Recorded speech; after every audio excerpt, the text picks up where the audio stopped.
Hello guys, आपका मेरे channel smart study में स्वागत है। आज हम शिक्षा निदेशालय की तरफ से दी जाने वाली कार्यपत्रक नंबर 32 करेंगे, जो कि क्लास 8th की है और विषय है सामाजिक विज्ञान। ये वर्कशीट 1 दिसंबर 2021 की है। तो आइए शुरू करते हैं आज की वर्कशीट शुरू करने से पहले प्लीज़ मेरे चैनल को सब्सक्राइब कर दीजिए। तो आइए देखते हैं आज की वर्कशीट। राष्ट्रीय आंदोलन का संगठन 1870 के दशक से 1947 तक। देखो क्या कहा गया है बेटा, 1870 के बाद की बात है ये। 1890 के दशक तक बहुत सारे लोग कांग्रेस के राजनीतिक और तौर तरीकों पर सवाल खड़े करने लगे। बेटा पिछली वर्कशीट में हमने देखा था कि कांग्रेस तब तक बन चुकी थी, एक दल के रूप में बन चुका था, लेकिन वो क्या थे, कहीं ना कहीं अंग्रेजों से सहमति थे। उन्हें पूर्ण स्वराज नहीं चाहिए था। उन्हें क्या चाहिए था कि भाई जो भी हमारे देश में मतलब एक तो न्यायपालिका ठीक चलती रहे, जो न्याय काम है वो ठीक चलता रहे, यहाँ का काम का शासन प्रणाली सही तरीके से चलती रहे। तो इससे जो लोगों के मन में सवाल खड़े होने लगे। पंजाब और महाराष्ट्र में बिपिन चंद्र पाल, बाल गंगाधर तिलक और लाला लाजपत राय जैसे नेता परिवर्तनवादी उद्देश्य थे और पद्धतियों के अनुसार काम करने लगे। अब उन नेताओं ने क्या किया, उनका विरोध करना शुरू कर दिया। उन्होंने निवेदन की राजनीति के लिए नरम पंथियों की आलोचना की। आत्मनिर्भरता तथा रचनात्मक काम को महत्व पर जोर दिया। उन्होंने क्या किया कि जो निवेदन की नीति थी, भाई आप वो क्या करते थे, हर चीज़ के लिए रिक्वेस्ट करते थे, उस नीति का उन्होंने विरोध किया।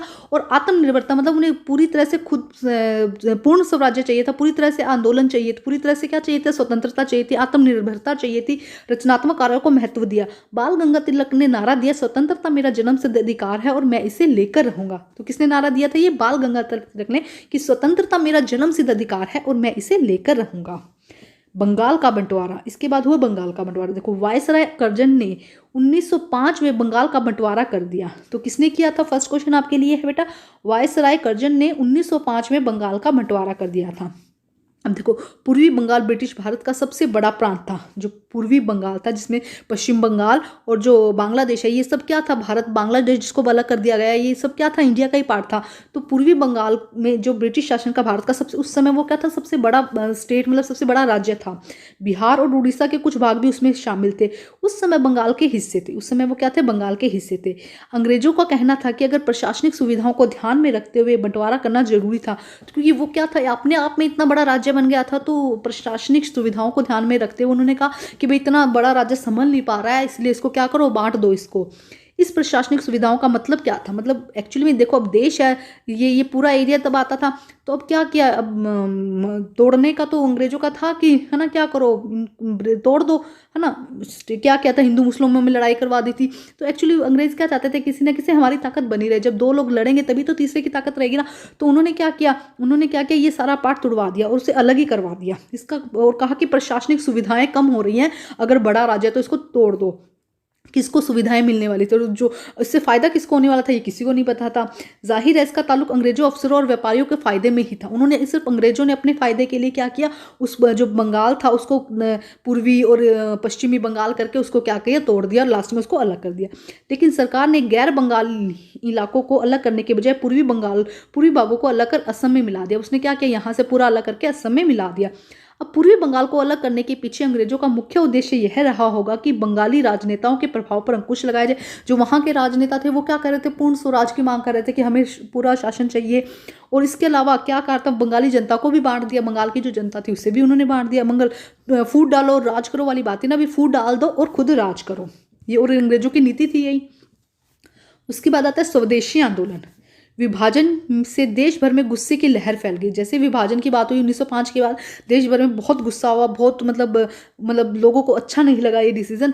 मध्यम मार्गी और आमूल परिवर्तनवादी कांग्रेस के सभी दलों ने इसका विरोध किया। अब पहले तो क्या था, मध्यम मार्गी मतलब जो कांग्रेस थी वो कहीं ना कहीं इनके साथ थी, अंग्रेजों के साथ, मतलब कि भाई पूर्ण स्वराज मत दो, हमारा शासन चलने दो, या ठीक ठाक जैसे भी चलने दो। लेकिन इसके बाद जो कांग्रेस थी वो भी क्या हुई, इसका विरोध करने लगी।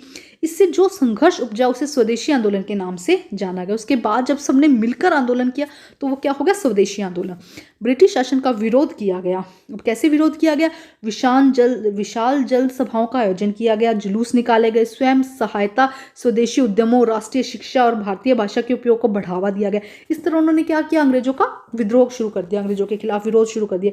यह आंदोलन बंगाल के सबसे ताकतवर था, यह आंदोलन बंगाल में सबसे ताकतवर था, परंतु अन्य इलाकों में भी इसकी भारी अंगुजाई बनने में, शुरुआत कहाँ से हुई थी, क्योंकि बंगाल को अलग कर दिया गया था। तो इसीलिए इसीलिए क्या किया गया, पहले तो बंगाल में सबसे ताकतवर था लेकिन धीरे धीरे सब जगह पहुंच गया। आंध्र के डेल्टा इलाकों में इसे वंदे मातरम आंदोलन के नाम से जाना गया। तो आंध्र में कहाँ कैसे जाना गया इसे, आंध्र प्रदेश की बात हो रही है, उसमें इसे वंदे मातरम के नाम से जाना जाता था। कुछ लोग ब्रिटिश शासन को उखाड़ फेंकने के लिए क्रांतिकारी हिंसा के समर्थक भी। उन्होंने कहा कि कैसे ना कैसे इनसे आज़ादी मिलाई जाए, चाहे कोई हिंसा भी करनी पड़े। तो ये थी आज की वर्कशीट। अब देखो यहाँ पे कुछ घटनाएं दी गई हैं, जैसे कि 1906 में, 1905 में क्या हुआ था, बांग्लादेश को अलग कर दिया गया था भारत को। ढाका में मुस्लिम लीग का गठन किया गया। 1907 में, ये बेटा याद करने वाली है, देखो कई बार इनसे क्वेश्चन आ जाता है। 1907 में कांग्रेस मध्यम मार्गी और अमूल परिवर्तनवादी को दो धड़ों में विभाजित हो गई। 1909 में परिषदों में मुसलमानों के लिए अलग अलग निर्वाचन की सदस्य व्यवस्था की गई। 1915 में कांग्रेस के दोनों खेमों में एकता। 1919 में कांग्रेस और मुस्लिम लीग में लखनऊ में समझौता। ठीक है, अब देखते हैं नेक्स्ट क्वेश्चन आंसर क्या कहता है। देखो क्वेश्चन नंबर फर्स्ट, कांग्रेस में नरमपंथियों की आलोचना क्यों होने लगी, क्यों होने लगी थी, क्योंकि उन्होंने किसके लिए विरोध कर दिया था, निवेदन की राजनीति के। तो आंसर आ जाएगा निवेदन की राजनीति के कारण क्या होने लगी थी, क्योंकि वो हर चीज के लिए निवेदन करते थे ना, तो निवेदन की राजनीति के कारण क्या होने लगी थी, कांग्रेस के जो नरमपंथी थे उनकी आलोचना होने लगी थी। क्वेश्चन नंबर 2, बंगाल के विभाजन के पीछे अंग्रेजों की वास्तविक मंशा क्या थी, क्या थी वास्तविक मंशा, देखो ये रहा आंसर नंबर 2। पूर्वी बंगाल को अलग करने के पीछे अंग्रेजों का मुख्य उद्देश्य यह रहा होगा कि बंगाली राजनेता के प्रभाव पर अंकुश लगाया जाए, मतलब उनके जो प्रभाव था उसको रोका जाए और बंगाली जनता को बांट दिया जाए। और क्यों, क्योंकि वो बहुत बड़ा प्रांत था। ठीक है, अब हम करते हैं प्रश्न नंबर 3।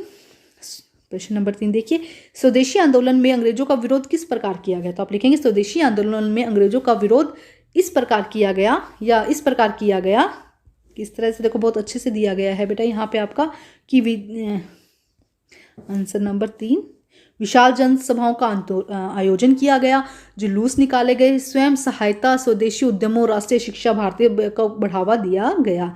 तो ये हो जाएगा आंसर नंबर 3।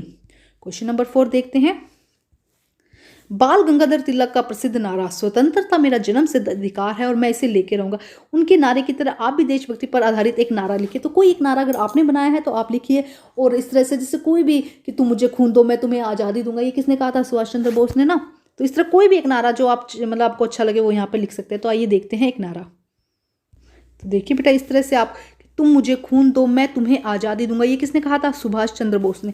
तो कोई भी एक प्रचलित नारा, या आपको अगर ऐसे कुछ लगता है कि ये भी एक मोटिवेटिंग है ना, तो उस तरह आप यहाँ पर कोई भी लिख सकते हैं कि तुम मुझे खून दो मैं तुम्हें आज़ादी दूंगा, किसने कहा था, ये सुभाष चंद्र बोस ने। तो इस तरह कुछ भी आप लिख सकते हैं यहाँ पे। ठीक है, आइए करते हैं नेक्स्ट। तो देखिए बेटा आज की जो वर्कशीट है वो कंप्लीट होती है, हमारे चारों क्वेश्चन हो गए हैं। वर्कशीट कंप्लीट करके अपने टीचर से चेक कराइए बच्चे, और प्लीज़ मेरे चैनल को लाइक कीजिए, सब्सक्राइब कीजिए और शेयर कीजिए। Thank you students.